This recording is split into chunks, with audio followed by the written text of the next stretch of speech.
We interrupt our program to bring you this important message. Hi, welcome to the last episode of the Passing Strange analysis. I should warn you, if you have not seen the musical, this is legitimately the spoiler of the story.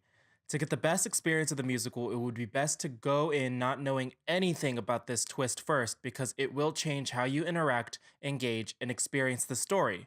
I love you. Now, back to our show. Passing Strange is a musical that is self-aware that it is indeed a musical. We're gonna do a little play since you paid for that. A play where this band tells you where it's at. So if you're ever not sure what I'm on about, just ask the song. Just ask the song. Just ask the song, okay? I was frustrated when I was watching this musical because I did not know if Stu was intentionally breaking the fourth wall within the script. I'm Renata. I make abstract drawings because representational art is just an ego stroke, you know? Narrative is a capitalist plot. This musical presents itself as representational art. Viewing it as a coming-of-age story, it also utilizes Western narrative structures. But the twist made everything become clear.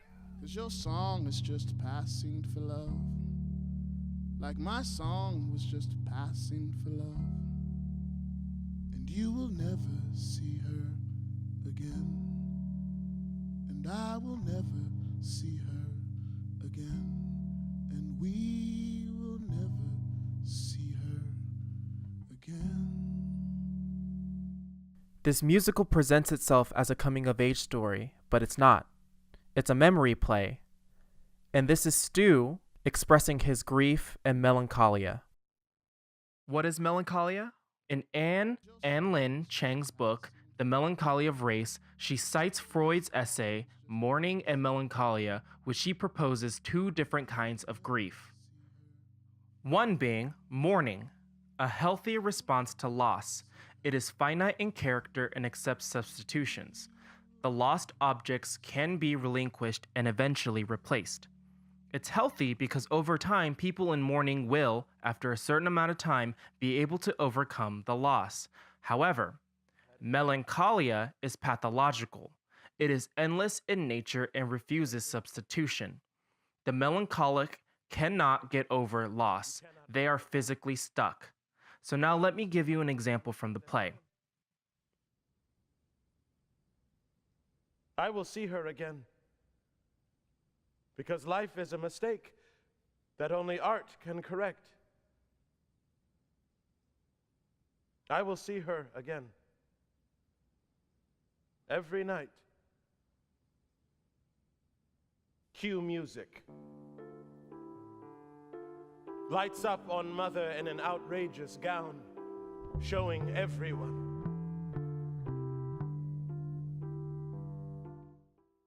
With the reveal that youth is a version of Stu, he reveals to the audience that he has created and built a fake world to cope with the loss of his mother. But this is not his real mother, but it tries to stand in for an image of his mother.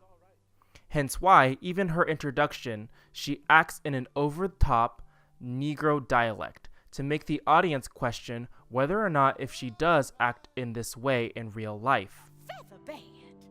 Now let go that pillow, leave that dangerous dream be. Jump out of that bed and come a-churchin' with me.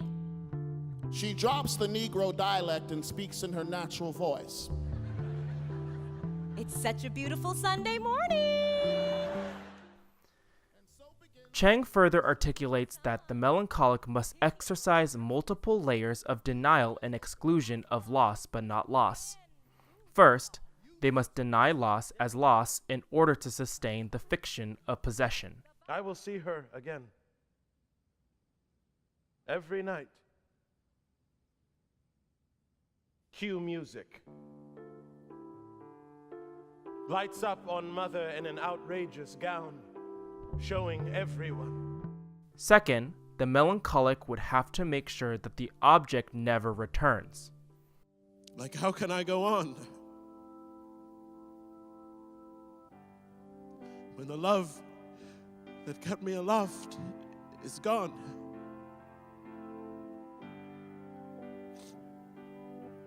So now she's free.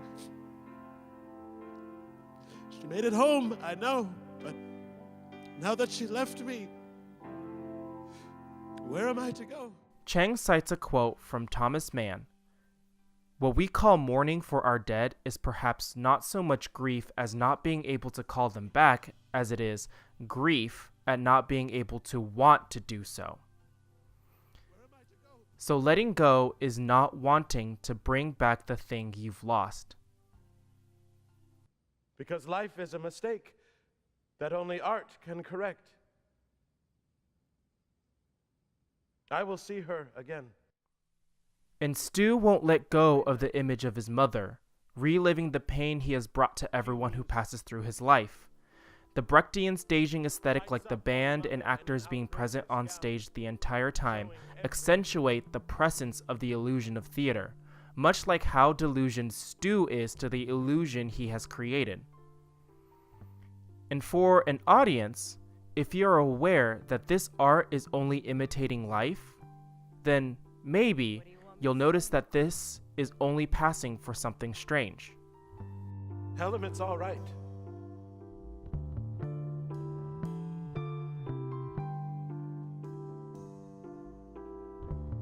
Is it all right?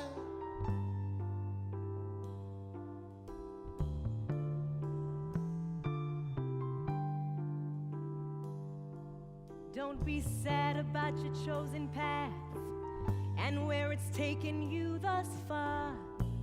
'Cause this is what you did, and that is who you are. And it's all right. Is it all right? Well, thank you for watching this video, and so now I ask, what do you think? Is he reliving all of his pain to feel, or is it just fictional and I'm reading too deep into it? Make sure to like and subscribe, and I'll see y'all on my next video topic. Yes, it's all right. Is it all right?